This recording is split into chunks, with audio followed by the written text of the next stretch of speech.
अगर आप इंट्रोस्पेक्ट करेंगे तो पाएंगे हमारे ज्ञान का एक बड़ा भाग हमारे विश्वासों के आधार पर होता है।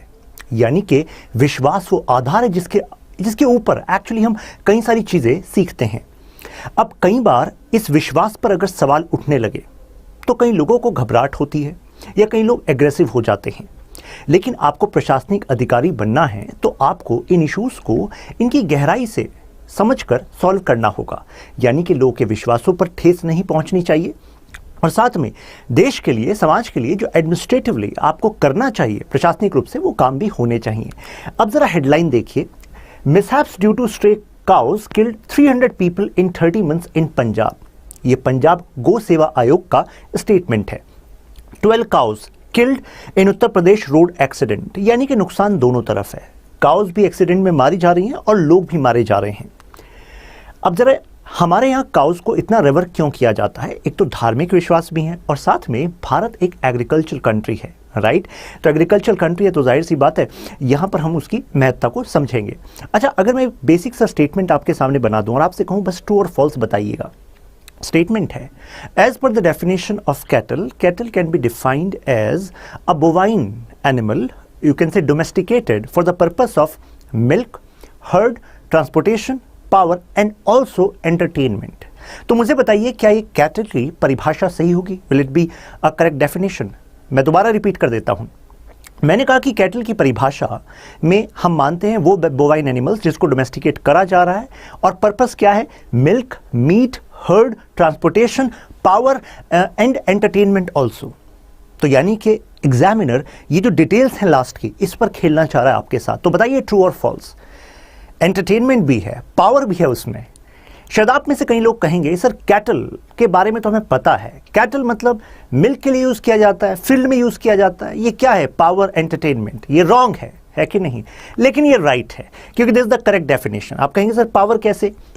जैसे कि जो चक्की होती है, मीन्स जो आपके व्हीट एंड ग्रेन्स को बेसिकली उससे आप आटा बनाते हैं, तो वहाँ पर आपको या तो इलेक्ट्रिसिटी की जरूरत पड़ेगी, लेकिन इलेक्ट्रिसिटी नहीं है तो वहाँ पर पावर का इस्तेमाल किससे होता था? कैटल से होता था। यानी कि उस जगह वहाँ पर अगर उसमें कुछ गड़बड़ी है तो फिर कैटल का इस्तेमाल होता। तो मतलब क्या? पावर भी है। एंटरटेनमेंट भी एक क्राइटेरिया है एज पर ब्रिटानिकाज डेफिनेशन, ध्यान रखिएगा। नाउ सेक्रेड माना जाता है, जैसे कि कृष्ण भगवान के बाल स्वरूप में जो गाय है, गौ माता है, उसकी महत्ता बताई गई है। और ऐसे ही नंदी की बात करें, बुल की बात करें तो वो वाहन कहे जाते हैं शिव जी के, तो ये भी एक कारण है। अब देखिए इंडियन ब्रीड्स। अब आप कहेंगे सर ये ब्रीड्स हमें रटने की जरूरत है क्या? नहीं, रटने की जरूरत नहीं है, लेकिन समझिए आपके जीएस पेपर 3 में मीन्स में लाइव स्टॉक अलग से एक वर्ड दिया हुआ है और ये लाइव स्टॉक का पार्ट है। हमें पता होना चाहिए कि सरकार ने क्या क्या योजनाएं इस दिशा में चलाई हैं और उस योजना में अगर विशेष रूप से सरकार मेंशन कर रही है साहिवाल को, सिंधी को, हरियाणा को, राठी को, तो आपको पता होना चाहिए कि हाँ ये काउ ब्रीड है। मैच द फॉलोइंग करके अगर क्वेश्चन आता है राष्ट्रीय गोकुल मिशन पर और या फिर उसमें एक स्टेटमेंट में ये ब्रीड्स डाल दी, तो आपको पता होना चाहिए कि yes I know these are cow breed. इतनी जानकारी आपको होनी चाहिए, ठीक है? मैं इस पीडीएफ को शेयर कर दूंगा टेलीग्राम ग्रुप में, तो कोई दिक्कत नहीं, you can refer that. Now problems with kettles in India. अब समस्याएं क्या चल रही हैं जो कि हमारा मेन आज का इशू है। जरा इस केस को जरा स्टडी करते हैं। सबसे पहले पता होना चाहिए कि भारत वर्ल्ड का सबसे बड़ा मिल्क प्रोड्यूसर है। दुनिया का जो ग्लोबल मतलब ये समझ लीजिए टोटल प्रोडक्शन है उसका 22% तो हम ही कर रहे हैं। आपके आंसर में कुछ डेटा आपको पता होना चाहिए, तो 22% याद रखिएगा और याद रखिएगा लार्जेस्ट प्रोड्यूसर हम ही हैं। अब इसमें और क्या प्रॉब्लम है? जैसे ऑक्सीटोसिन हार्मोन का इस्तेमाल कई डेयरी जो रखते हैं लोग वो इस्तेमाल करते हैं जिससे कि मिल्क के प्रोडक्शन को बढ़ाया जा सके, लेकिन ये इलीगल है, अननेचुरल है, राइट?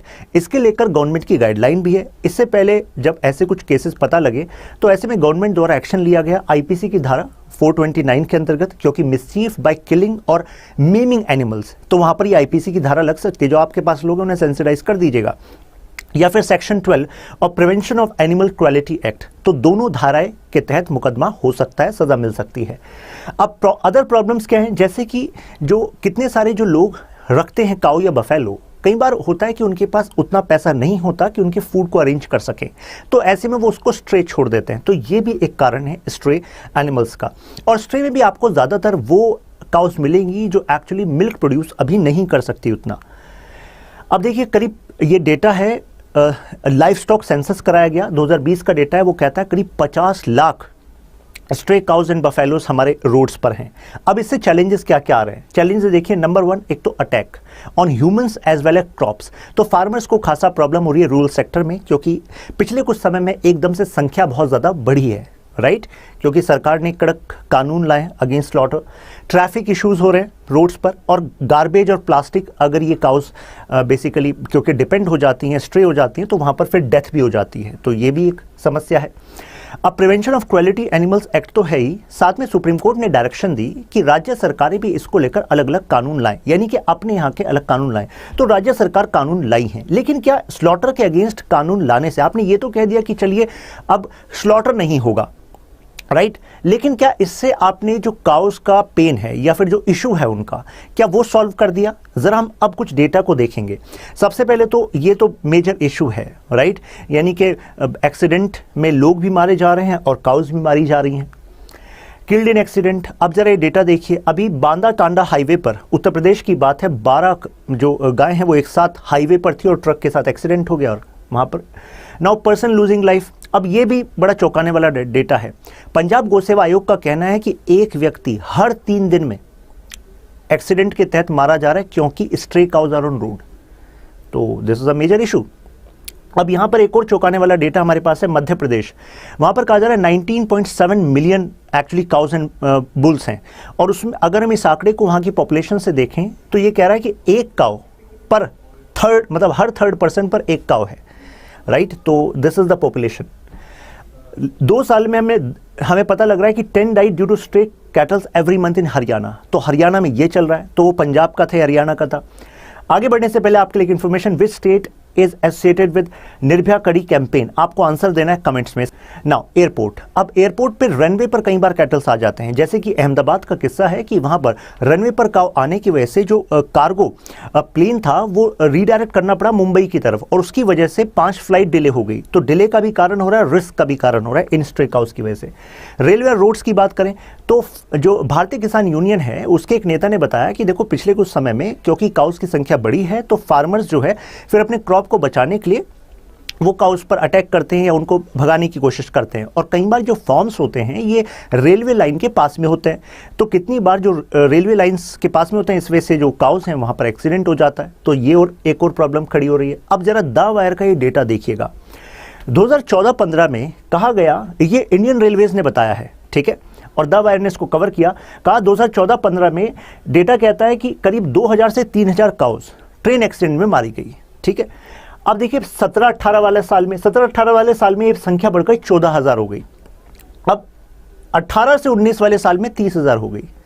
तो यानी कि जैसे जैसे हम आगे बढ़ रहे हैं हमें लग रहा है कि हमने काउ प्रोटेक्शन के लिए कितनी सारी स्कीम्स लाई हैं, कामधेनु आयोग बनाया है, राष्ट्रीय गोकुल मिशन बनाया है, सरकार फंडिंग भी कर रही है कितने सारे काउ शेल्टर्स की, गौशालास की, लेकिन फिर ये जो डेटा ये तो कुछ और कह रहा है। तो आपको लग रहा है ये तो जो गो रक्षा है अगर उसके सिद्धांत को भी कई लोग फॉलो करते हैं तो ये तो उसके भी खिलाफ जा रहा है। So actually there should be some solution here. अब गवर्नमेंट का रेस्पॉन्स देखिए, एक तो जैसे अगर उत्तर प्रदेश की बात करें तो वहाँ पर काउ प्रोटेक्शन सेस लगाया गया कुछ विभागों पर, और ऐसा नहीं केवल यहीं पर है। जैसे पंजाब की बात करें तो लुधियाना म्युनिसिपल कॉर्पोरेशन ने एक साल में 3.5 करोड़ रुपए वहां से, मतलब इस केवल सेस से इकट्ठे करे, और इसका इस्तेमाल किया जाता है जो काउ शेल्टर्स होते हैं, यानी कि जो आपकी गौशालाज होती हैं उनको देने के लिए। अब मैं आपको ग्राउंड डेटा बताऊं तो उत्तर प्रदेश का ये डेटा कहता है कि सरकार प्रति गाय पर, जो प्रति काउ है उस पर 30 रुपीज़ देती है पर डे, लेकिन जो टोटल खर्चा होता है वो होता है करीब 60 रुपीज़। तो यानी कि जो फंडिंग है वो कम है, पहली बात तो। फिर आप कहेंगे कि सरकार ज़्यादा दे सकती है, क्यों नहीं दे रही? उसका कारण है कि सरकार मानकर चलती है क्योंकि कई सारी एनजीओज द्वारा बनाए जाते हैं, तो एनजीओज को तो बाहर से भी फंडिंग मिलती है ना, they are not just dependent on this government, right. फिर दूसरा एक और इशू है कि ओवर क्राउडिंग, ठीक है, यानी कि बहुत ज़्यादा वहाँ पर क्राउडिंग है उन गौशालास में जो है, और कई जगह यहाँ पर करप्शन है, मेजर करप्शन। तो देखिए वहाँ पर इतना सब कुछ ये खर्च कर रहे हैं 3.5 करोड़ रुपए, लेकिन तब भी लुधियाना की सड़कों पर आपको स्ट्रे काउस मिल जाएंगी। राष्ट्रीय गोकुल मिशन सरकार ने दिसंबर 2014 में स्टार्ट किया। यहाँ से एक प्रीलिम्स का क्वेश्चन बनता है, ध्यान रखिएगा, आपको ऑब्जेक्टिव्स पता होने चाहिए। सबसे पहले तो सरकार फोकस करिए indigenous breed development and conservation पे, ये इसका की ऑब्जेक्टिव है।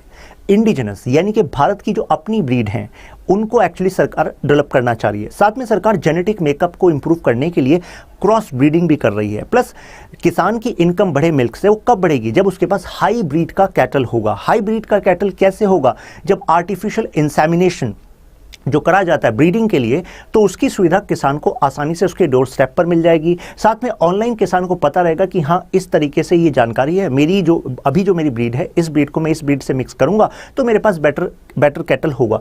तो सरकार ये सब यहाँ पर करना चाह रही है, ध्यान रखिएगा इन पॉइंट्स को। Direct statement kind of question आ सकता है। साथ में राष्ट्रीय कामधेनु मिशन, आप कहेंगे कामधेनु आयोग, आप कहेंगे जब ऑलरेडी राष्ट्रीय गोकुल मिशन है फिर ये क्या कर रहा है? ये ध्यान रखिएगा इफेक्टिव इंप्लीमेंटेशन हो रहा है कि नहीं हो रहा है उन सभी इनिशिएटिव्स का जो कि कैटल रियरिंग के लिए, कंजर्वेशन, प्रोटेक्शन के लिए, डेवलपमेंट के लिए किए जा रहे हैं। इसके लिए अलग से 500 करोड़ रुपए आवंटित एलोकेट किए गए थे। अब अगर आपसे पूछा जाए कि which of the following is not an initiative for kettles in India, तो आप क्या बताएंगे? तो सबसे पहले तो आपको पता होना चाहिए कौन कौन से इनिशिएटिव्स हैं, तभी तो बता पाएंगे। तो अगर आप डिपार्टमेंट ऑफ एनिमल हस्बेंड्री की वेबसाइट पर जाएंगे तो इनिशिएटिव्स आपको वहां पर वेबसाइट पर शो हो जाएंगे। मेरी आपसे दरख्वास्त है कि इनको एक बार वेबसाइट को ओपन कीजिए प्लीज, कारण क्योंकि जो गवर्नमेंट का डेटा होता है सबसे ऑथेंटिक होता है। ठीक है, just have a go through, 15 minute इसको दे दीजिएगा तो आपका वो एक जो क्वेश्चन बनना है प्रीलिम्स में वो रुकेगा नहीं। लाइव स्टॉक आपका जीएस पेपर 3 में अलग से दिया हुआ है, तो वहां पर भी आप डायरेक्ट इन स्कीम को जो हमने डिस्कस करी आप कोट करेंगे। Which state is associated with Nirbhaya कड़ी कैंपेन? आंसर क्या है इसका? उड़ीसा है। अब जरा इस क्वेश्चन को देखिए, analyse the challenges and connected to issue of stray cows in India, Indian road also suggest the possible solutions. तो इशू क्या है, जो चैलेंजेस हमने बताए वो चैलेंजेस आपको इसमें कोट करने हैं, और पॉसिबल सॉल्यूशंस क्या हैं।